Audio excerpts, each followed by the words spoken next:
तो आज एक बार फिर हम चर्चा करेंगे स्मार्ट सिटी के प्रोग्रेस पर, क्योंकि स्मार्ट सिटी कहने के लिए तो स्मार्ट बनाई जा रही है, लेकिन धरातल पर तस्वीरें कुछ और ही कह रही हैं।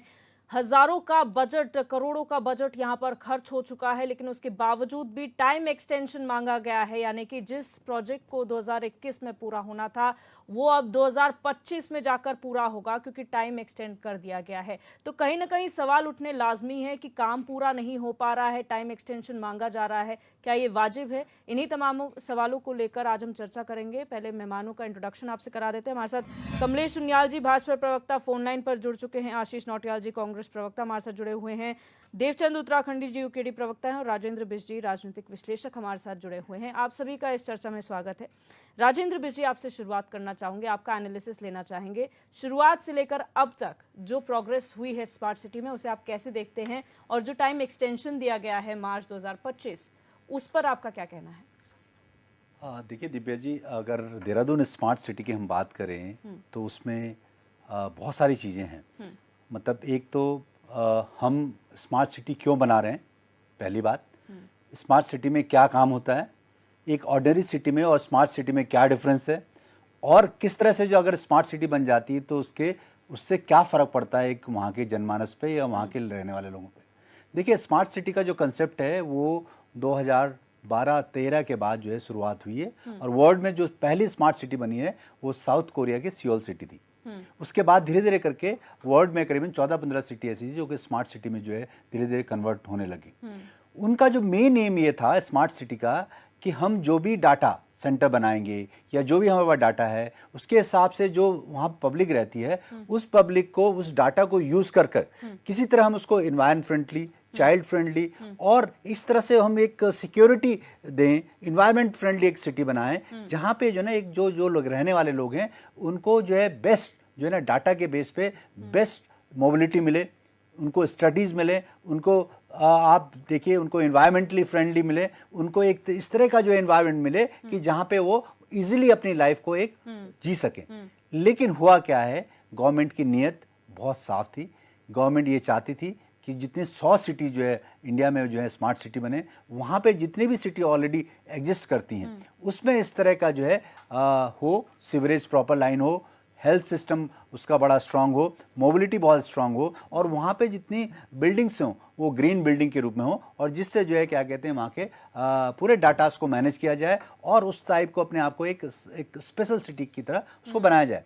लेकिन हुआ क्या है, क्योंकि हमारे पूरे देश में अलग अलग डिपार्टमेंट, अलग अलग जो है कॉन्ट्रैक्टर्स को कॉन्ट्रैक्ट दिए गए, और उन कॉन्ट्रैक्ट में जो भी मतलब प्लानिंग हुई उस प्लानिंग का 100% इम्प्लीमेंटेशन नहीं हुआ।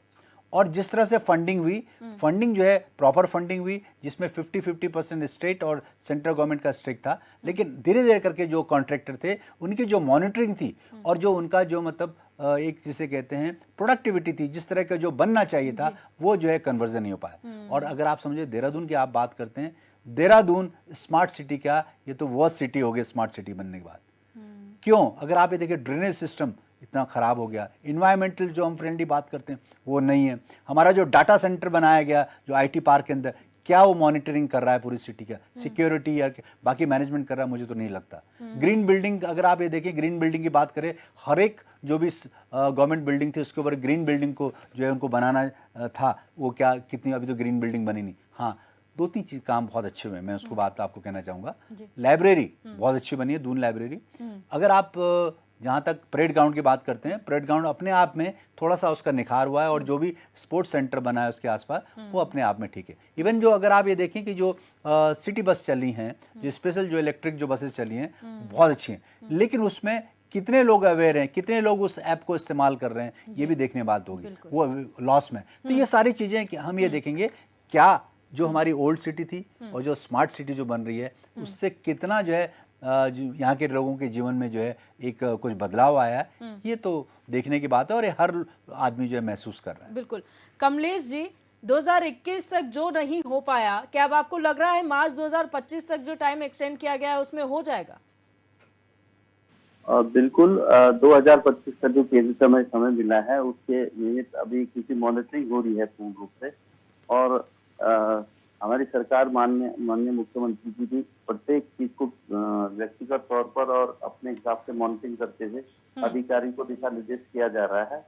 और जहां तक क्योंकि अभी मैं कह रहे थे हमारे उन्होंने जो जानकारी दी तो उसके हिसाब से वाकई क्योंकि पहले से स्थिति है, कोई नया प्लान किसी जगह अगर बनाते हैं तो उसमें प्लान सेट होता है कि साहब ऐसे ऐसे करके एक ही चीज के अंतर्गत हम लोगों को, क्योंकि पुरानी चीज को थोड़ा हटा करके या उसमें कुछ चेंजेस करके, कहीं किसी के अगर बाउंड्री वाल है उसमें अगर कोई सिविल लाइन की निकलने की स्थिति या बरसात के पानी निकलने के लिए कोई नाला बनाने की स्थिति है तो उसमें यानी कि टेक्निकल इश्यूज आते हैं, कहीं कहीं जनता को दिक्कतें भी होती है। लेकिन फिलहाल इस जो हमने अभी निर्धारित किया है समय, जो हमें केंद्र के माध्यम से मिला है, उसमें हमारा जो स्मार्ट सिटी का पूरा जो उद्देश्य है और जिस उद्देश्य के लिए ये बनाई जा रही है उद्देश्य पूर्ण होगा।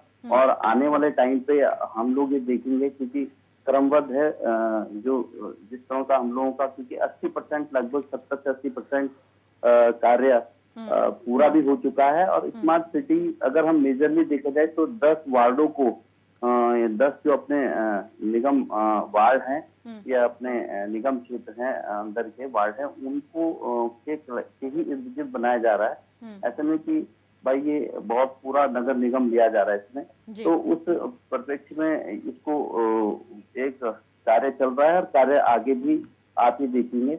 कुछ दिक्कतें थी, कुछ चीजें हमने की हैं, कुछ में मॉनिटरिंग हो रही है, अधिकारी को भी बार बार दिशा निर्देश किया जा रहा है। लेकिन जो हमने 25 तक का जो समय दिया है मार्च तक, उसमें आप देखेंगे पूर्ण रूप से हमारी स्मार्ट सिटी बन करके तैयार हो जाएगी।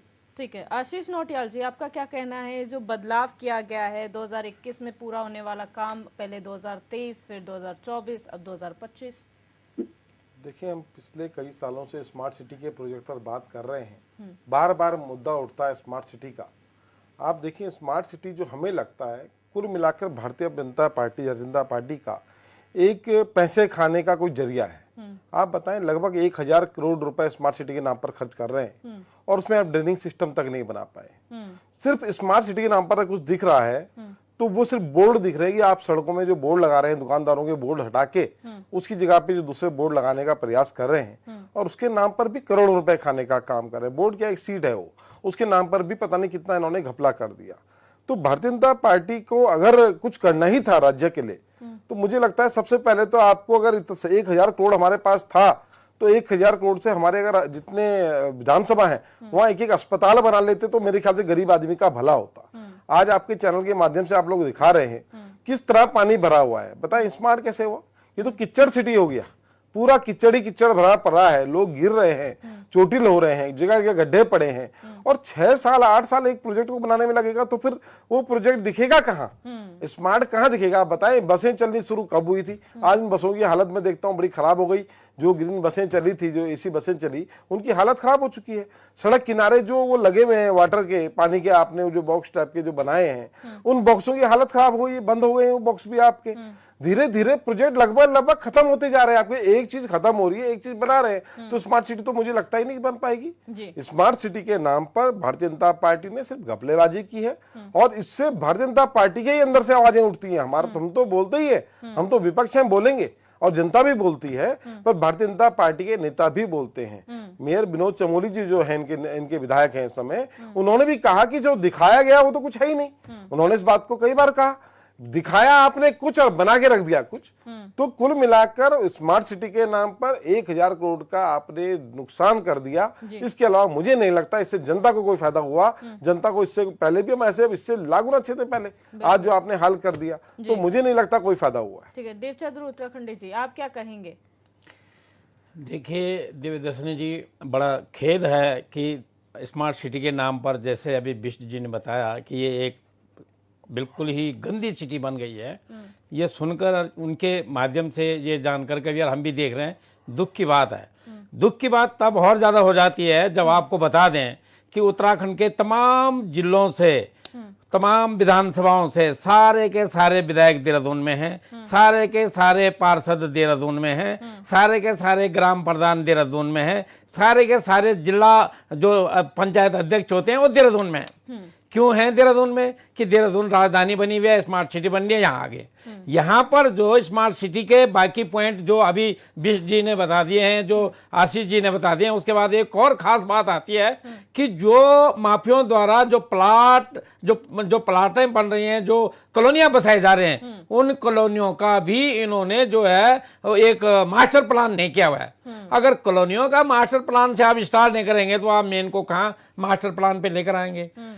इस ढंग से कार्य जो हुआ है शुरू से, हम तो सिंस बिगिनिंग जब प्लॉट बिकने शुरू हुए तब से लेकर के, जब कॉलोनियों का मास्टर प्लान नहीं है शहर का, तो बाकी प्लान कैसे होगा। अब हो क्या रहा है, जो अलग अलग विभाग हैं वो अपने अलग अलग टाइम में काम कर रहे हैं। एक बार सड़क बन जाती है, उसके बाद सीवर का काम होकर उस सड़क को काट दी जाती है, उसके बाद एक बार फिर जो सड़क को दोबारा बना दी जाती है, फिर उसके डिवाइडर वाला दूसरा आकर तोड़ के चला जाता है। तो इस ढंग से जो शहर में लगातार तोड़ फोड़ और ये जो चेंजिंग हो रही है, इससे क्लियर हमें पता चलता है कि ये एक आपसी समन्वय नहीं है सरकार के विभागों के अंदर, या फिर अलग अलग विभाग अपनी अपनी मर्जी से काम कर रहे हैं। अगर होता ये कि इसको पूरा एक प्राधिकरण बना दिया जाता, और एक मैं हमेशा ये कोशिश करता हूं सरकार पर आरोप लगाने के बजाय कि हम एक सलाह ऐसा देना चाहते हैं लोगों को, इनको सरकार को, कि ऐसा एक प्राधिकरण बन जाता जो प्राधिकरण अपने ढंग से उनके जितने भी सीमाएं हैं उनको हटाकर और उसको मास्टर सिटी या इसको जो स्मार्ट सिटी बनाने के लिए जो उनके आड़े आ रहा था उसको दूर करके उसको तुरंत बनाया जाता, पर वही नहीं हो रहा। आने वाले टाइम में आप 2025 की बात कर रहे हैं, आपके चैनल के माध्यम से मैं गारंटी के साथ में बता सकता हूं कि 2027 और 2028 तक भी ये स्मार्ट सिटी नहीं बन पाएगी, जिस ढंग से इनकी कार्यशैली चल रही है। और रही बात इस स्मार्ट सिटी बनते बनते न जाने कितने नागरिक हमारे अपनी जान गंवा देंगे इन खड्डों से और इस पानी जल भराव से, इन सारे कारणों से। आपको हर एक चीज आपके माध्यम से बताते हैं कि स्मार्ट सिटी में रहते हुए हमने कई बार विभागों को लिखा कि जो कॉलोनियों के बीचों बीच अभी भी जो नाले खाले हैं, जहां लोग इतनी दुनिया भर की गंदगी डाल देते हैं और पहले बरसात में या दूसरी बरसात में, बरसात आते ही वो ब्लॉकेज का काम करते हैं और जगह जगह पानी भरने का काम होता है। समय रहते हमने पत्र लिख करके लिखा था इनकी सफाई कर दी जाए, वो भी नहीं हुई है। तो कुल मिलाकर के हम तो ये बोलेंगे कि जैसे ये सिर्फ खासतौर पर जो आज की वर्तमान सरकार है वो सिर्फ एक रील पड़ती है, हम ये कर रहे हैं, हम वो कर रहे हैं, ये हो गया, पता नहीं आंकड़े भी कहां से लाते हैं, और वो सब हमारी तरफ से झूठे हैं और ये किसी भी उसमें काम करने के नियत में नहीं है। ठीक है, आपने प्राधिकरण की बात की। यहाँ पर जब उत्तराखंड जो है वो उत्तर प्रदेश का हिस्सा था, 1989 में उत्तर प्रदेश सरकार ने ये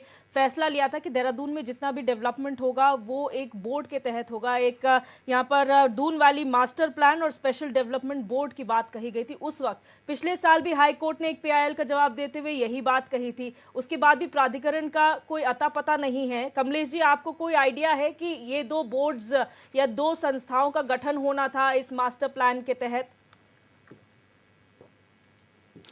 देखिए, जहाँ तक बोर्ड के गठन की बात है या जिस समय उत्तराखंड राज्य निर्माण हुआ था और उसके बाद 13 दिन हमारी सरकार रही, फिर कांग्रेस का कार्यकाल रहा, उस समय क्या निर्णय थे किसकी तो एक स्थिति है पुरानी।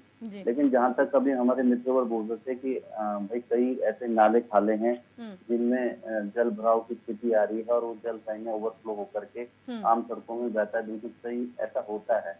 लेकिन इस कंडीशन को देखते ही हमारी सरकार ने, आप देखो चाहे रिश्वना की हम लोग बात करते हैं या बिंदालपुर की हम लोग बात करते हैं या जो भी जितने भी नाले खाले से लगे पुल वाली जगह या उनके इर्द गिर्द जितनी भी कॉलोनी, उसमें आप देखेंगे कि हमने करीबन 20 फीट तक के एक बिल्कुल कवर्ड एरिया बनाया गया ताकि किसी प्रकार का कोई व्यक्ति उसमें किसी तरह का कूड़ा करकट ना डाले, और एक जगह जगह कॉन्शियस और एक आम जनता को भी जागरूक करने का कार्यक्रम किया जाता है। लेकिन किसी भी कार्य, किसी भी नियम या कुछ भी हम लोग बना लें, इसमें सरकार अपना कार्य कर रही है, आम जनमानस का भी, क्योंकि हम कोई भी नियम या कानून बना दें तो उसमें कोई स्मार्ट सिटी हो या कोई नगर निगम की व्यवस्था हो, वो सुचारू रूप से नहीं चल सकती जब तक आम जनमानस का उसमें सहयोग न हो। ठीक है कमलेश जी, आपकी इस बात से हम सभी इत्तेफाक रखते हैं कि जन जागरूकता होनी जरूरी है, लेकिन आप उसका क्या कहेंगे कि यहाँ पर एक ट्रेंचिंग ग्राउंड प्रॉपर नहीं है। अगर आप कारगी के साइड चले जाइए, ठीक नदी के किनारे वहां पर डंपिंग जोन बना है। अब बरसात के टाइम पे वो जो डंप किया हुआ पूरे शहर का कूड़ा है वो जाहिर सी बात है नदी में जाएगा, तो उसके लिए जिम्मेदार आम जनता या नगर निगम? अभी मैं ये बता रहा हूँ, जहाँ पे जो डंपिंग जोन की स्थिति है, आज की स्थिति के हिसाब से वहाँ पे कार्य चल रहा है।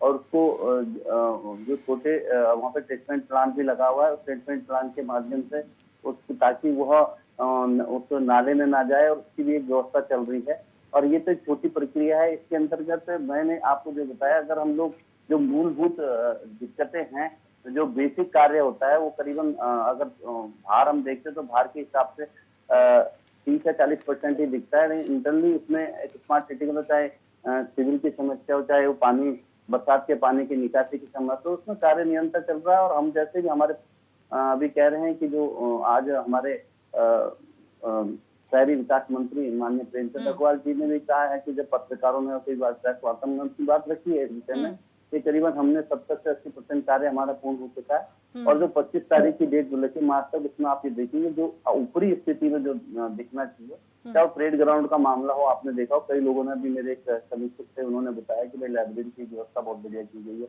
और ऐसी कई चीजें हैं, लेकिन बदलाव दिख भी रहा है। राजपुर रोड की स्थिति आप देख लो, राजपुर रोड पे जो नई स्थिति है, फुटपाथ अगर कहीं बन रहा है तो उसमें भी आप देखेंगे कार्य चल रहा है। अब जब कार्य कहीं चलता है तो स्थिति ऐसी भी आती है कि मैंने कहा ना, अगर नया प्लान, नया शहर बसाना वो आसान है, लेकिन पुराने शहर को उसी हिसाब से ढाल करके एक नए रूप में लाना, क्योंकि पुरानी चीज को पहले डिस्ट्रॉय करना, फिर लोग कहीं ना कहीं जनता का विरोध भी होता है, कहीं ना कहीं अतिक्रमण का सवाल भी आता है। उसके बावजूद भी हमारी सरकार निरंतर है और हमारी सरकार संवेदनशील है। और आप देखेंगे 25 मार्च से पूर्व ही ये कार्य आपको कहीं ना कहीं दिखेगा कि रोड पे धरातल से नजर आ रहा है। और मेरे जितने भी सहयोग और सहायता सकारात्मक दृष्टिकोण से भी अगर हमारे विपक्षी दल या अन्य जो साथी हैं वो भी अपना सुझाव दे सकते हैं समय समय पर, उनके सुझाव पर भी अमल होगा। ठीक है।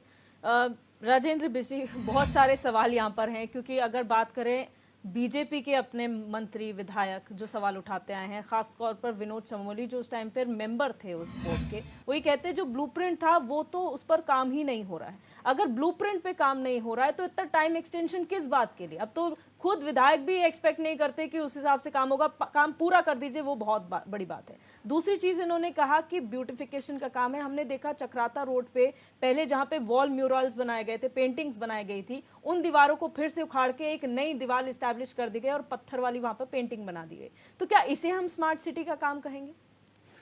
दिव्या जी, एक्चुअली मुझे जो लगता है कि जो स्मार्ट सिटी का जो गोल और ऑब्जेक्टिव है वो बिल्कुल अलग तरह का है। हम उसको इस तरह नहीं समझ पाएंगे कि हमने म्यूरल पेंटिंग बना दी, हमने पेंट कर दिया, हमने कहीं वॉल बना दी। ये स्मार्ट सिटी का गोल नहीं है। स्मार्ट सिटी का जो मेन जो ऑब्जेक्टिव और गोल है वो डिफरेंट है। सबसे पहली बात तो है जो डाटा एनालाइजिंग। डाटा एनालाइज का मतलब ये होता है कि जो हमारी सिटी है 2015 में अगर हमने जो है सिटी को जो है वहाँ से डाटा, हमने जो प्रीवियस डाटा लिए, हम ये देख रहे हैं कि पूरा उत्तराखंड के कितने लोग जो है माइग्रेट करेंगे रूरल से अर्बन में, देहरादून में, उसके हिसाब से हमें सिटी को प्रिपेयर करना है जी। पहली चीज। दूसरी चीज, क्या हम जो हम सिटी को उस तरह से बना रहे हैं जिससे क्या कहते हैं उसकी इकोनॉमिक ग्रोथ आगे बढ़ेगी, क्योंकि लोग माइग्रेट होंगे, स्मार्ट सिटी में आएंगे लोग, इकोनॉमिक डेवलपमेंट होगा, इकोनॉमी बढ़ेगी। और क्या हम उस डाटा को इस तरह से एसिमुलेट करेंगे कि आने वाले टाइम पे हमारी उस सिटी जो है एक अलग तरह की जो है होगी, जिसमें जो है आपका मतलब जो लोग वहाँ रह रहे हैं उनको चाइल्ड फ्रेंडली मिले, उनको एक मतलब इंटरनेट मिले, वो उनको जो है कम्यूट करने के लिए बसेस मिलें जो वर्ल्ड क्लास बसें हों, उनको सीवरेज प्रॉपर मिले, उनको अगर आप ये देखें उनको हेल्थ फैसिलिटीज़ मिले, इन्वायरमेंट फ्रेंडली हो जहाँ पे लोग जो है अच्छी तरह से जो है सांस ले सकें। ये सारी चीज़ें जो है स्मार्ट सिटी के अंदर आती हैं। स्मार्ट सिटी के अंदर ये नहीं आती कि आपने वॉल पेंटिंग कर दी।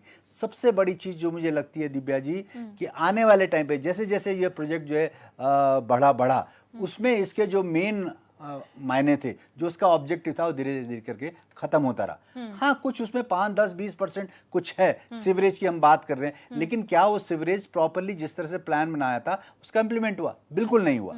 अगर आप सड़कें देखें, सड़कें उखड़ने लगी हैं। अब जब भी होता है वो धीरे धीरे के पैच वर्क करते हैं। स्मार्ट सिटी में आप 1000 करोड़ का प्रोजेक्ट है, 1000 करोड़ के प्रोजेक्ट में क्या कहते हैं, अगर आप सड़कों का हाल देखें, नालियों का हाल देखें, आप सिर्फ राजपुर रोड देखेंगे या आप जो है ईसी रोड देखेंगे, वहां पे तो ठीक है, लेकिन आप जैसे 5 फीट अंदर लेन में जाते हैं आप देखेंगे सारी सड़कें जो है उखड़ी हुई हैं, सारे सीवरेज नहीं है। जो आपने वहां पे ट्रांसफार्मर लगाए हैं वो ट्रांसफार्मर में अगर आप ये देखें उस ट्रांसफार्मर की लाइनें खुली पड़ी हैं। वो अगर आप देखें जैसे हवा चलती है, पहले भी देहरादून में होता था कि जैसे जून जुलाई में हवा चलती थी तो आप समझते थे बिजली चली जाती थी। आज भी वही हो रहा है। आपने सारी अंडरग्राउंड वायरिंग कर ली है, लेकिन जैसे पानी बरसता है कुछ भी होता है बिजली चली जाती है। तो क्या हमारी लाइफस्टाइल में कोई चेंज आया है? 1000 करोड़ खर्च करने के बाद आया? मुझे तो लगता है कहीं ना कहीं हमारे जो भी लोग हैं, स्मार्ट सिटी के लोग हैं, जो अधिकारी लोग हैं, वो रिस्पॉन्सिबल हैं। और अच्छा राजेंद्र जी, एक छोटा सा सवाल ये भी है, जब 1000 करोड़ की हम बात करते हैं, बहुत बड़ा अमाउंट होता है एक स्मार्ट सिटी के लिए, जिसमें बोला गया पुरानी सिटी को रीएस्टैब्लिश कर रहे हैं। अभी हाल फिलहाल में पिछले साल हमने देखा जब स्मार्ट सिटी 2.0 के तहत बजट आना था 119 करोड़ का, उसमें भी देहरादून कहीं ना कहीं पीछे रह गया। उस 18 शहरों में हमारा नाम ही नहीं आया, यानी कि हमारे लिए एक और लैगिंग पॉइंट। वैसे ही हमारे काम इतने धीरे चल रहे थे, वैसे ही हमारे फंड्स में जो है कहाँ खर्च हो रहा है ये पता नहीं चल रहा था, और दूसरी बात हमने ये फंड्स भी खो दिए। तो जो प्लानिंग की बात कही जा रही थी, कमी कहाँ मानते हैं कि वो प्लानिंग शुरू से नहीं की गई? ब्लूप्रिंट तो पूरा अच्छी तरह से बना हुआ था। बिल्कुल सही बात। मैं ये कहना चाहता हूँ, जब भी जो है जो प्रोजेक्ट, जो इसका भी जो मतलब प्रोजेक्ट बनाया गया, उस प्रोजेक्ट में क्या हुआ कि स्टेक होल्डर जो है, स्टेक होल्डर में आपका सेंटर है, स्टेट गवर्नमेंट है, स्टेट गवर्नमेंट साथ डिफरेंट जो है ऑर्गेनाइजेशंस हैं, पेयजल निगम है, आपका जो है क्या एनवायरमेंट मिनिस्ट्री है, उसके बहुत सारे लोग हैं। वो लोग जो है आपस में बैठ के कभी भी उनका जो रिप्रेजेंटेशन नहीं हुआ। जो वहाँ के सिटीजन्स हैं, मतलब देहरादून के जो 10 वार्डों के सिटीजन्स हैं, उनके जो प्रोमिनेंट लोग हैं, जो सीनियर सिटीजन लोग हैं, या जो लेडीज हैं, क्या उनके साथ मिलके कभी बैठ के ये हर बार रिव्यू होता रहा कि हम क्या सही कर रहे हैं, क्या गलत कर रहे हैं, अगर कोई चेंज आ रहा है तो उसको कैसे करें। आप ये देखिए, अगर आप हेल्थ केयर की बात कर रहे हैं, आपने हॉस्पिटल बना दिए, लेकिन हॉस्पिटल में पार्किंग नहीं है। हॉस्पिटल का जो मतलब बिल्डिंग है, वो बिल्डिंग ऐसा है कि उसमें से पानी चू रहा है। आप ये देखिए कि कोई भी चीज़ है, जिस तरह के आपने जो है हॉस्पिटल्स और जो क्लिनिक्स बनाए, क्या उसमें जो है हमारे लोगों को सही इलाज मिल रहा है? ठीक है। तो ये बहुत सारी बातें ऐसी है, इसमें हम किसी एक गवर्नमेंट को रिस्पॉन्सिबल नहीं मान सकते उतना जितना हम अधिकारियों को मानते हैं। और अधिकारियों को जो है, देखिए, अगर आप उनको कोई भी अगर उनको जिसे कहते हैं मोटिवेट कर सकता है या उनको जो है किसी तरह से उनको रिस्पॉन्सिबल बना सकता है, तो सरकार की रिस्पॉन्सिबिलिटी है। तो कहीं ना कहीं ये जो मतलब डिफरेंस है, ये जो मतलब उनके बीच में और एक कॉमन जो सिविलियंस के बीच में एक कोई डिफरेंस है उनके बीच में, तो इसी का रिजल्ट है कि हमारी जो है स्मार्ट सिटी की जगह जो है ये बदरंग सिटी हमारी हो गई। बिल्कुल। आशीष नौटियाल जी, आप लोगों के समय में ये स्मार्ट सिटी का काम शुरू नहीं हुआ था, लेकिन अभी आपसे सिर्फ ये उम्मीद की जा सकती है कि आप लोग सुझाव दें, जैसा कि कमलेश जी कह रहे हैं कि ओपन टू सजेशंस होना चाहिए विपक्ष की तरफ से। देखिए दिव्यदर्शनी जी, सुझाव लेने वाला ले तो सही, देने वाला तब देगा जब आप लेंगे। आप बैठक बुलाते ही नहीं है, आप ऐसे कैसे सड़क चलते सुझाव दें? सुझाव देने के लिए मिलना पड़ता है, और मिलने के लिए मुख्यमंत्री जी के पास समय होना चाहिए। हमारे मुख्यमंत्री तो इतने बिजी हैं, पूरे इंडिया के स्टार प्रचारक बने हुए हैं, उन्हें तो चुनावों के अलावा कोई मतलब ही नहीं है, कुछ दिखता ही नहीं है, तो उन्हें सुझाव कौन देगा? वो सुनते ही नहीं है किसी की। उनको सिर्फ ये है कि कहाँ स्टार प्रचारक बन जाऊं, कहाँ जाऊं, प्रचार करूं, सरकार बनाऊं और उसके बाद अपने बैठ जाऊं। तो उनका काम ही यही है। अभी बड़ी अच्छी बात निकल कर आई, वॉल पेंटिंग वाली बात है। देहरादून में पूरे वॉल है, प्रेमनगर से लेके इधर उधर सब वॉल पेंटिंग हो गई है। और अब बरसात सीजन में देखने में आ रहा है कि वो वॉल में जो है ऊपर से गंदा पानी भी गिर रहा है, तो वो पेंटिंग गंदी होनी शुरू हो गई। सिर्फ वॉल पेंटिंग के नाम पर करोड़ों रुपए ठिकाने लगा दिए इन लोगों ने।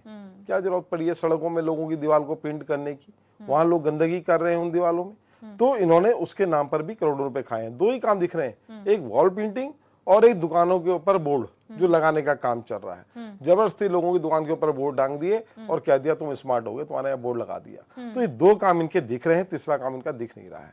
नगर निगम अपना काम प्रॉपर कर नहीं रहा है, वो सोच रहा है स्मार्ट सिटी बन रही तो काम खुद ही हो जाएगा। नगर निगम को सफाई करनी चाहिए, नगर निगम को नालियों की सफाई करनी चाहिए, जिससे कि बरसात का सीजन है, कम से पानी तो आगे बहे। इतना कचरा भरा पड़ा है नालियों के नाम पर भी इन्होंने करोड़ों रुपए खा दिए। अभी फुआरा चौक से लेकर और 6 नंबर पुलिया तक देखिए नाली बना रखी है, और उस नाली में इतना गंदगी है कि पानी तो जाएगा ही नहीं, पानी जाने का मतलब नहीं, पूरा कीचड़ भरा रहता है। इस तरह उसके ढाली गलत दे दिया। तो विपक्ष ने कितने बार अपने सजेशंस अपने तरफ से पत्राचार के माध्यम से मुख्यमंत्री तक, अधिकारियों तक पहुंचाए हैं? दिव्यदर्शनी जी, विपक्ष समय समय पर अपने सजेशन देता है, पर सजेशनों को कूड़े के ढेर में उठा के फेंक देते हैं। कौन सुन रहा है इनके यहाँ? ये तो वो लोग हैं जो संसद में आवाज बंद कर देते हैं, इशारा कर कर कि आवाज बंद कर दो विपक्ष की। आप कह रहे हैं लेटर ये देखेंगे, ये लोग लेटर नहीं देखेंगे, ये तो आवाज बंद करने वाले लोग हैं। तो ये लोगों ने नगर निगम के अंदर तक मत जाइए। जाना पड़ेगा, संसद हमारी है, संसद हमारी है और हमें ही जाना पड़ेगा। संसद में आप कोई और नहीं जाएगा, हिंदुस्तान की संसद में हम ही जाएंगे। और चलो देहरादून के नगर निगम में आ जाते हैं, आपके मेयर साहब जो सुनील उनियाल गामा जी आपकी जात बिरादरी के हैं, उनके ऊपर कितने घोटाले का आरोप लगा। सुनील उनियाल गामा जी के ऊपर करोड़ों का आरोप लगा, उसके बाद उनियाल जी जो है उनकी जांच नहीं होती है। उनियाल जी की जांच हुई, सुनील उनियाल गामा जी की संपत्ति जो है मेयर बनने के बाद करोड़ों की हो जाती है। कैसे हो जाती है आप बताएं? नगर निगम में सफाई कर्मचारियों के पैसे खाते हैं आप, शर्म आनी चाहिए। एक गरीब आदमी का पैसा खा रहे हैं आप लोग, सफाई कर्मचारी का पैसा खा रहे हैं, शर्म आनी चाहिए आपको।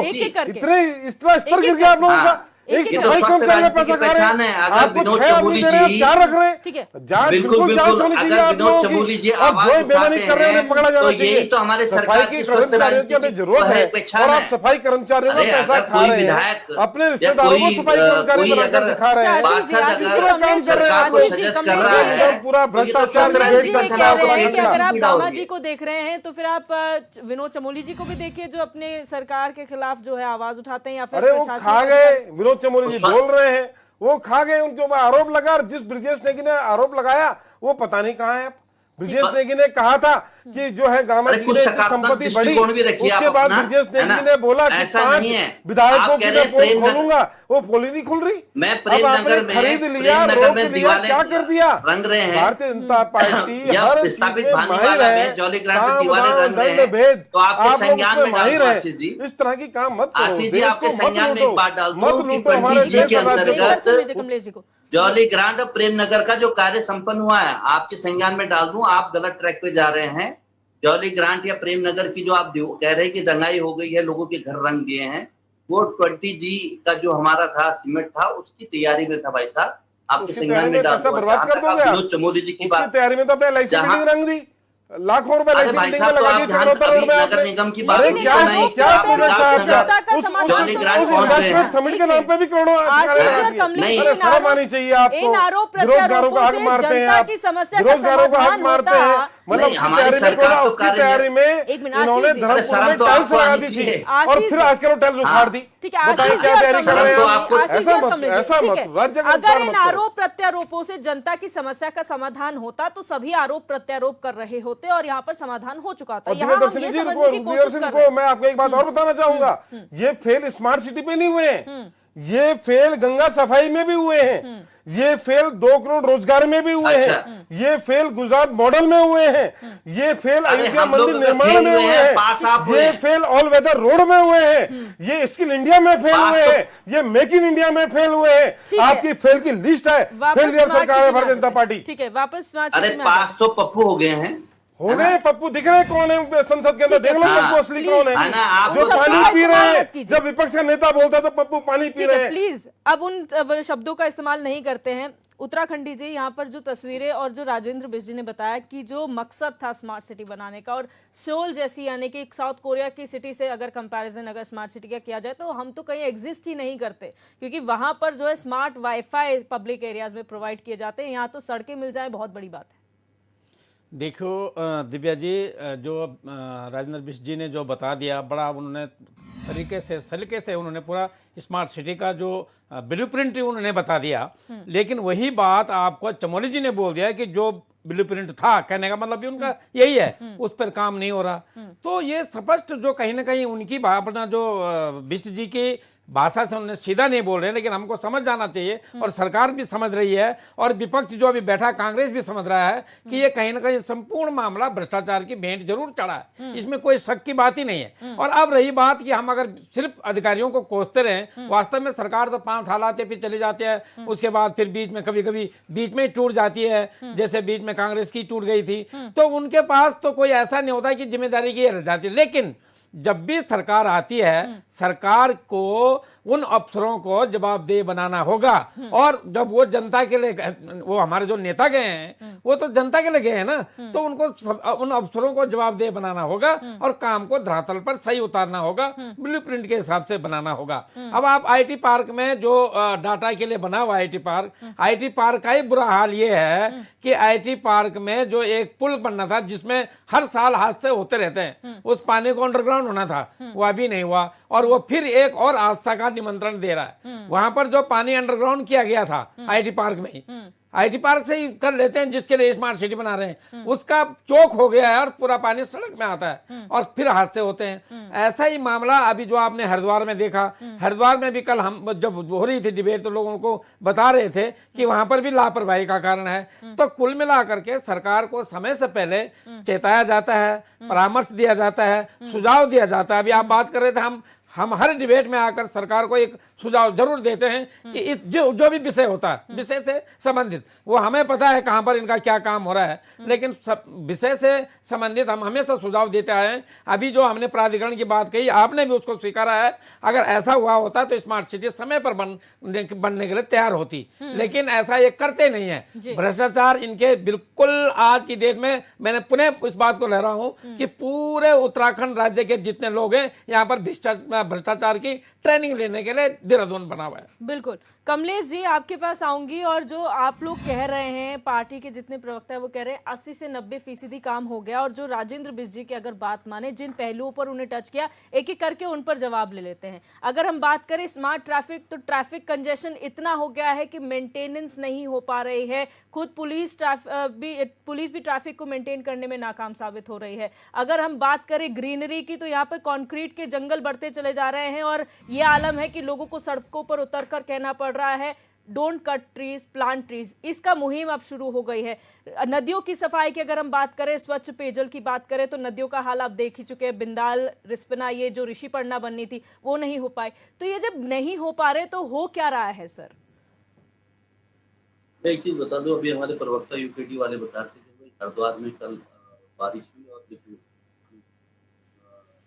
गाड़ियां वगैरह भी कुछ भी चले गए। जानकारी के लिए बता दूं, हरिद्वार में पार्किंग की बहुत अच्छी व्यवस्था थी, और इस समय वीकेंड में भी हरिद्वार का बहुत अच्छा ट्रैफिक कंट्रोल रहा है।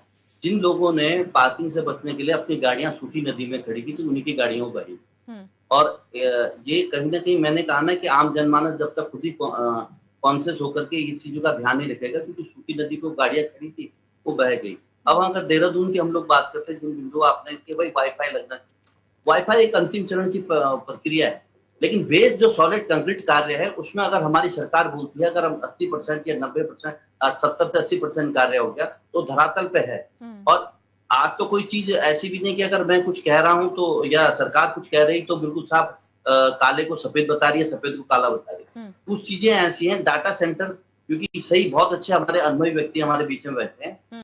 स्मार्ट सिटी का अगर मीनिंगफुल देखा जाए तो कई उसमें चीजें हैं, कई चीजें हैं जिसको कंट्रोल एक डाटा सेंटर से किया जाता है। अगर कहीं पे अगर पानी का लेवल बढ़ रहा है तो उसकी जानकारी डाटा सेंटर पहले दे देता है। कहीं पे अगर फायर हो रही है तो उसका डाटा सेंटर पहले आंकलन दे देता है।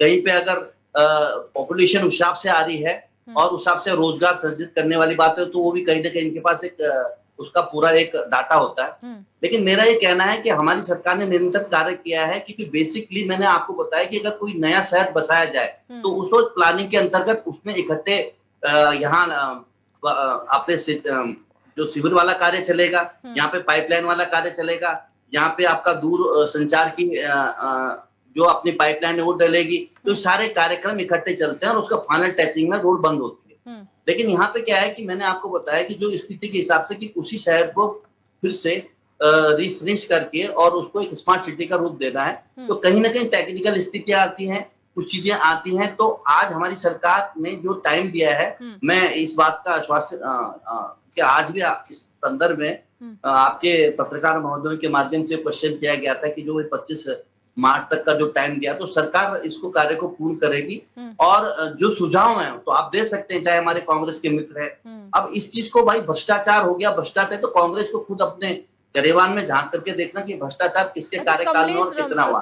अगर आप कमलेश जी, एक छोटा सा सवाल यही है, आपने कहा कि पुरानी सिटी को जो है डेवलप आप कर रहे हैं, आपने कहा जब पूरा काम हो जाता है तब रोड बनती है, लेकिन यहाँ पर ठीक उसका उल्टा होता है। समन्वय लोग जो है डिपार्टमेंट्स के बीच में नहीं है।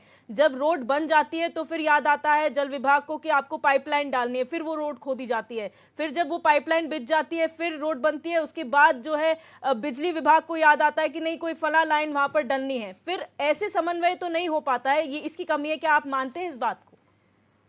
बिल्कुल, ये कहीं ना कहीं एक समन्वय की कमी है। ये अधिकारी जो भी इसके खिलाफ अगर कहीं पे इस तरह का होता है तो इसकी चर्चा एक, कि इसके ऊपर भी एक समिति बनाई गई है, उस समिति की मॉनिटरिंग भी माननीय मुख्यमंत्री कर रहे हैं। और उसके अंतर्गत अगर कहीं तालमेल या समन्वय का अभाव है और उस चक्कर में जनता परेशान है तो उन के ऊपर भी नकेल कसी जाएगी। उन अधिकारी को जो उससे नियमित हो या उससे संबंधित अधिकारी हो उसके खिलाफ कार्रवाई करेगी हमारी सरकार। और इस तरह की स्थिति आई है, मैं ये नहीं कह रहा हूँ नहीं आई है, और ये स्थिति आई है तो इसके लिए ठीक है, एक सुझाव की बात है। हमने एक समिति का गठन किया, वो समिति मॉनिटरिंग करेगी। एक समीक्षा बैठक इनकी चल रही है, माननीय मुख्यमंत्री निरंतर लगे हुए हैं। अभी कुछ दिन पहले भी लगातार करीबन इन सभी पहलुओं से स्मार्ट सिटी के ऊपर पूरी जानकारी और पूरे जो भी डाटा कहाँ तक कार्य हुआ, माननीय मुख्यमंत्री जी खुद उसकी मॉनिटरिंग करी है। और इस तरह की चीजें आती है, मैं मानता हूँ इस तरह की चीजें आती है, इन चीजों को ना है, इनकी पुनरावृत्ति ना हो, इसके लिए हमारी सरकार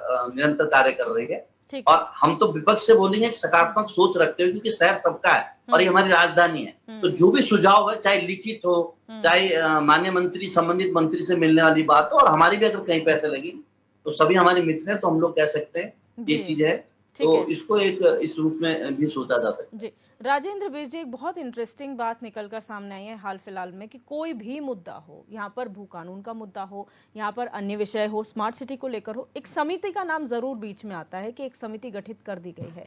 आपको लगता है इतनी सारी समितियां बनाने का कोई फायदा है? क्योंकि और दूसरी बात, हर चीज में मुख्यमंत्री को सबसे आगे रखा जाता है, जबकि उनके पीछे मंत्री भी हैं, उस विभाग के अधिकारी भी हैं और पदाधिकारी भी हैं। तो आपको लगता है कहीं ना कहीं बहुत अजीब सी स्थिति नहीं नजर आती? दिव्या जी, मैं जो बात कहना चाह रहा था वो बात आपने कह दी।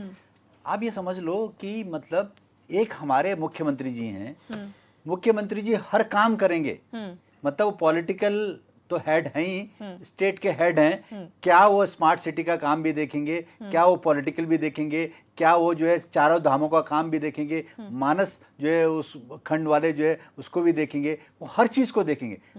ये कैसे पॉसिबल हो सकता है जब हमारे पास जो है उस, आपने जैसे बोला वो मंत्रालय से संबंधित है, क्या उनकी रिस्पॉन्सिबिलिटी नहीं होती कि वो जो है इस चीज को मॉनिटर करें? अगर सपोज उसमें जो है 4-5 डिपार्टमेंट है, क्या उन डिपार्टमेंट के जो हेड हैं उसमें से जो है और जो सिविल सोसाइटी है उन लोगों की कोई इस तरह की हो कि जो हर 15 दिन बाद, महीने के बाद जो है मॉनिटरिंग करे? मैं आपको 2-3 चीजें बताता हूँ, आप उस बात को समझिए। हम कहते हैं कि साहब वेस्ट मैनेजमेंट जो है प्रॉपर मॉडर्न वेस्ट मैनेजमेंट होना चाहिए। सबसे बड़ी बात, क्या हमने जो है प्लास्टिक जो है बैग्स को बैन किया है? बिल्कुल, पहली चीज। क्या जो है उस तरह की जो गाड़ियां आती हैं, या क्या हम लोगों ने ये रिस्ट्रिक्शन लगाई हैं कि आप जो है जो भी मेटल है या जो कोई इनऑर्गेनिक या ऑर्गेनिक जो आपका वेस्ट है उसको आपको जो है जहां से सोर्स है वहीं से सेग्रीगेट करना है? कहते हैं, क्या आपने इंप्लीमेंट करा है? बहुत इंपॉर्टेंट है। जब आप उसको सेग्रीगेट, आप वहां से घर से कूड़ा लाते हैं, सोर्स से लाते हैं, और फिर आप एक ट्रेचिंग ग्राउंड से पहले जो आपका कलेक्शन सेंटर है वहां पे आप उसको सेग्रीगेट करते हैं, फिर आप ट्रेचिंग ग्राउंड में लाते हैं। तो मेरे कहने का मतलब कि जो चीज आप राइट फ्रॉम बिगिनिंग से कर सकते हैं वो आप एंड में कर रहे हैं। वही चीज है, आप ये देखिए कि 100 वॉट्स हैं, 100 वॉट में सिर्फ जो ट्रांसफार्मर है, जो स्मार्ट ट्रांसफार्मर है, या जो डिस्ट्रीब्यूशंस के चैनल्स हैं, जो उसमें केबल्स हैं, जो भी चीजें हुई हैं, वो सिर्फ जो है जो मेन रोड है उनके आसपास हुई है। आप 10 वॉट की बात कर रहे हैं, गलियों में और जगह कहीं पे भी आज भी पुराने ट्रांसफार्मर पड़े हुए हैं। अगर उनको सड़कों में रखा गया उन ट्रांसफार्मर को, आप कैसे कम्यूट करेंगे? ये बहुत इंपॉर्टेंट बात है।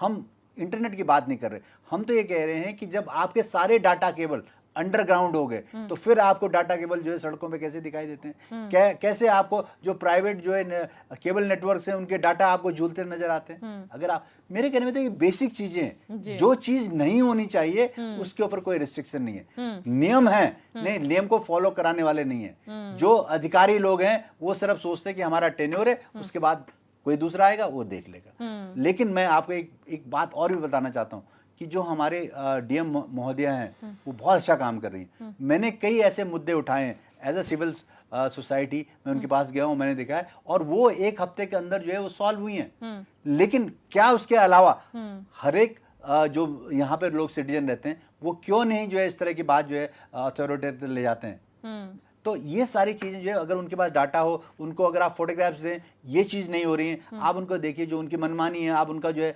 क्वालिटी जो है एश्योरेंस आप उसको देखिए कि क्वालिटी कितनी बढ़िया जो है वो कर रहे हैं नहीं कर रहे हैं, जो कॉन्ट्रैक्टर कर रहे हैं, आप उनको बताइए तो काम होगा। लेकिन हम लोग ये सोचते हैं कि हर काम सरकार का है, हर काम कॉन्ट्रैक्टर का, तो ऐसा भी नहीं हो सकता। तो कहीं ना कहीं हम लोग जो सिविल सोसाइटी के लोग हैं, हम लोग जो यहाँ रहने वाले लोग भी, हम भी रिस्पॉन्सिबल है। लेकिन उससे ज़्यादा जो सबसे बड़ी रिस्पॉन्सिबिलिटी जो है सरकार के अंडर में जो भी ब्यूरोक्रेट्स हैं, जो कर्मचारी हैं, अलग अलग निगमों के और जो कॉन्ट्रैक्टर के कर्मचारी है जो काम नहीं करें, उनकी रिस्पॉन्सिबिलिटी है। और सरकार को तो ये देखना है, सरकार चाहे तो कुछ भी कर सकती है, लेकिन क्या वो कर रही है, क्या वो इम्प्लीमेंट हो रहा है, इसी का जो है अगर आप जो नतीजा देखें कि ये सारी चीज़ें जो है पटरी से उतर रही है। बिल्कुल, ये सही कहा आपने कि हर काम मुख्यमंत्री नहीं कर सकते हैं, और आज के समय में हम यही देख रहे हैं कि कोई भी काम हो, छोटे से छोटा, बड़े से बड़ा, सब में मुख्यमंत्री को आगे रखकर ये कहा जाता है कि मुख्यमंत्री जी जो हैं इसका निरीक्षण कर रहे हैं, इसकी समीक्षा कर रहे हैं, लेकिन उन मंत्रियों का कभी नाम नहीं आता जो इसके लिए वाकई जिम्मेदार होते हैं, जिनके विभाग हैं और जो काम के लिए आंसरेबल होने चाहिए। मैं फाइनल कमेंट की ओर बढ़ूंगी। देवचंद्र उत्तराखंडी जी, आपसे शुरू करूंगी, फाइनल कमेंट क्या कहेंगे?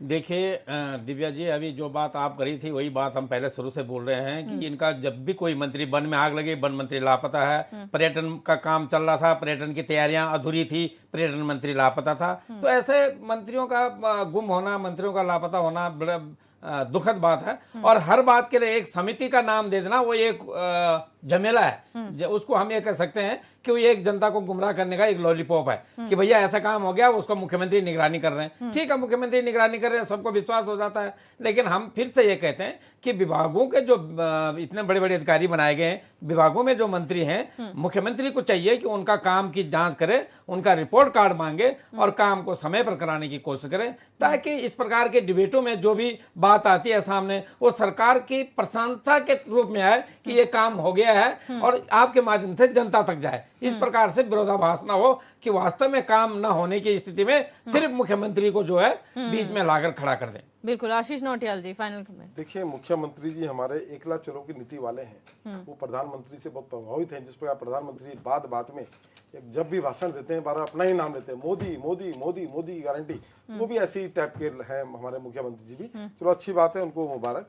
दूसरा भी प्लास्टिक बैग को लेकर हमने बात की थी कि प्लास्टिक बैग जो है बैन होने चाहिए, नहीं हो रहे हैं। तो प्लास्टिक बैग बैन करने के लिए मुझे याद आता है कि 1 लाख लोगों की मानव श्रृंखला बनाकर इन्होंने प्लास्टिक बैग जो है बैन करने का काम किया था। उसमें 1 लाख लोगों की मानव श्रृंखला बनी। उस दिन देहरादून आधा दिन बंद हुआ, बड़ा पैसा भी लगा, सब कुछ हुआ। पर इन बुद्धिजीवियों ने ये नहीं सोचा जो फैक्ट्री इसको बना रही है उस फैक्ट्री से इसे बैन किया जाए। वहां नहीं, इन्होंने ठेली वालों को परेशान किया, ठेली वालों के चालान किए, कभी कुछ के मानव श्रृंखला बनाई, लेकिन उसको बैन करना इनकी नियत में ही नहीं था। अगर होता तो फैक्ट्री से बंद किया जाता, इन्होंने उसे बंद करने का काम नहीं किया। अभी देहरादून का एक ताजा उदाहरण है, यहाँ पे राजीव गांधी कॉम्प्लेक्स है डिस्पेंसरी रोड में, अच्छी खासी टाइल्स लगी हुई थी, फर्श पड़ा हुआ था। इन्होंने जेसीबी लगा के वो फर्श तोड़ा और अब वहां कच्चा फर्श डाल दिया। वो अभी टूटने लग गया, 1 महीना भी नहीं हुआ, अभी से उखड़ने लग गया। अच्छा खासा फर्श तोड़ा क्योंकि इलेक्ट्रॉल बॉन्ड बीच पर है। और ऐसा कोई सगा नहीं जिसको इन्होंने ठगा नहीं। ये तो हर किसी को, रामचंद्र भगवान को ठग दिया, हमारे आराध्या को जिनका मंदिर कच्चा बना दिया, मंदिर में सोना छोड़ दिया, स्मार्ट सिटी अरे आशीष जी, ट्रैक पे बात करो यार, ये कहां अगर हम पे हम आप ठगने बोलना वाले लोग चाहेंगे हैं, तो आपके तुम बता रहे वीडियो के बीच में हैं, आप इंटरप्ट ठगने कर रहे वाले हैं। लोग हैं, हम ठगी आपको तो बता आपने रहे की है। हैं किस 70 तरह साल आप से बन ठगी बनाई करी आ रही है सड़कों को कांग्रेस। तोड़ते है हैं ना, और फिर तभी उसे सरकार कच्चा की बनाने है, का आपको काम तो करते पांचों के हैं, पांचों पैसा सीटें आ गई। खाने का और बेईमानी जीरो करने का सीपर काम मिला करते हैं। आपको। हम तो बात आपको कर रहे बताएंगे, हैं आप जब करेंगे तो सीपर मिला है, बताएंगे सीपर। आपने अच्छी खासी क्यों आप तोड़ा, देखिए ना, अच्छा खासा आपको फर्श तो क्यों जनता ने तोड़ा और बहुत कच्चा काम फर्श क्यों किया। डाला, फाइनल ये सब कमेंट आपने हाँ। किया है, ये सब आपने किया, हम बताएंगे क्योंकि आप जनता को ठगने वाले लोग हैं। आप जनता को ठगने वाले लोग हैं, हम निश्चित बताएंगे। लेकिन आपको देखो 80% काम हो चुका है और 20% काम रह गया है। मुझे नहीं लगता 20% में इन गड्ढों को भी भर पाएंगे। जितना पैसा आपने ठिकाने लगाना था लगा दिया, 20% में गड्ढे भी नहीं भर पाओगे आप लोग। आपने पूरा 1000 करोड़ रुपए राज्य का बर्बाद कर दिया, राज्य और देश का। तो इस तरह के लोग हैं, इन पे विश्वास करने लायक हमें नहीं लगता, तो इन पे करते ही नहीं, लेकिन आने वाले टाइम पर जनता भी इन्हें विश्वास नहीं करेगी। ठीक है, राजेंद्र बेजी, फाइनल कमेंट। देखिए दिव्या जी, मैं जैसे भी कह रहा था कि जो स्मार्ट सिटी का जो अपना एक मिशन है, जो ऑब्जेक्टिव है,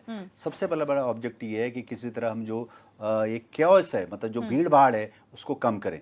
दूसरी जो है लोगों की लाइफ स्टाइल को बढ़ावा दे, जो अच्छी जीवन शैली जो है लोग जी सके। उस जीवन शैली में जो है आप समझ लीजिए, चाहे सीवरेज हो, चाहे वेस्ट मैनेजमेंट हो, चाहे वो स्मार्ट डाटा यूजिंग हो, या उसके अलावा अगर आप ये देखें इकोनॉमी को बढ़ाएं, तो ये जो ऑब्जेक्टिव थे कहीं ना कहीं हमसे जो ड्रेल हो गए, और इसकी जो रिस्पॉन्सिबिलिटी है किसी न किसी को लेना पड़ेगा जो उसको जो है कर रहा है। मैं तो यही कहना चाहता हूं कि जो हमारा ऑब्जेक्टिव था, जो प्रधानमंत्री जी का जो है 100 सिटीज को एक अलग तरह जीवन स्तर को बदलने का था, वो कहीं ना कहीं उनका ऑब्जेक्टिव बहुत क्लियर है। उन्होंने फंडिंग उसको करी राइट टाइम पे, उन्होंने उसको जो एक टारगेट बेस वो दिया, लेकिन कहीं ना कहीं बीच में वो ड्रेल हो गया और जिससे ये स्थिति पैदा होगी। तो मुझे लगता है कि इसकी जो रिस्पॉन्सिबिलिटी कुछ लोगों को लेनी पड़ेगी, और जिन लोगों को लेनी है मुझे लगता है उनको पेनल्टी भी देनी पड़ेगी कि ये जीवन स्तर बढ़ाने से इन्होंने जीवन में जो है इसको जो है और कैओस पैदा कर दिया, जो कि बिल्कुल ऑब्जेक्टिव के बिल्कुल अगेंस्ट है, विपरीत है। कमलेश जी, फाइनल कमेंट आपसे लेना चाहूंगी। 2025 का जो लक्ष्य रखा गया है, इतना सारा काम जो अधूरा पड़ा है, जो डिसमेंटल हो रहा है, उसे ठीक कर लिया जाएगा, पूरा कर लिया जाएगा? बिल्कुल निश्चित ही। अगर मार्च 2025 का जो समय केंद्र सरकार ने हमें दिया है, तो उसमें जो कार्य जो भी पेंडिंग कार्य हैं स्मार्ट सिटी से संबंधित, और जहां तक अगर कंक्रीट वर्क है वो काफी हद तक पूर्ण हो गया है, और जो बेसिक देखने वाली चीज है जो अब जिसमें लगता है कि साहब हम स्मार्ट के कागार में आ गए हैं, तो वो भी अभी मार्च 2025 तक पूर्ण हो जाएगा। इसके लिए हमारी सरकार नित्य कार्य भी कर रही है, और संबंधित अधिकारी जो इसमें लापरवाही कोताही कर रही है उनके खिलाफ भी सरकार एक्शन लेगी। और मैं फिर पुनः कहूंगा, विपक्ष को सकारात्मक रखना चाहिए सोच, और हर चीज को एक ही चश्मे से देख करके साहब ये हो गया, भ्रष्टाचार हो गया, ये हो गया। अरे हम तो ये कह रहे हैं कि अगर कोई कार्य है तो किसी कार्य करने की स्थिति और उसके जो रिजल्ट परिणाम है, क्या स्थिति है, क्यों समय लगा है इतना, उसमें उसकी भी एक समीक्षा रही है। कहीं ना कहीं कोई स्थिति सामने आई होगी।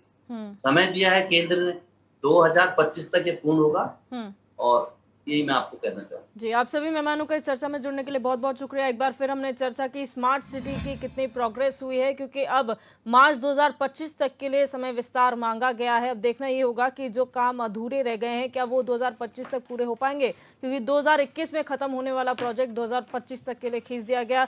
काफ़ी पैसा इसमें खर्च हो गया है। एक बार फंड भी यहाँ पर जो है वो लैप्स हो गया है, वहाँ पर श्रेणी में ही नहीं आए हम कि हमें फंड मिल सके। तो ऐसे में सवाल उठना लाजमी है कि जिस मानसिकता से या जिस मंशा के साथ इस स्मार्ट सिटी प्रोजेक्ट को शुरू किया गया था, क्या वो पूरा हो रहा है, और अगर नहीं तो फिर सोचनीय विषय यह है कि आगे वाले काम जो हैं उन्हें किस दिशा में करने की ज़रूरत है। बहरहाल क्वेश्चन आवर में मेरे साथ बस इतना ही। आप देखते रहिए HNN 24/7, जुनून सच दिखाने।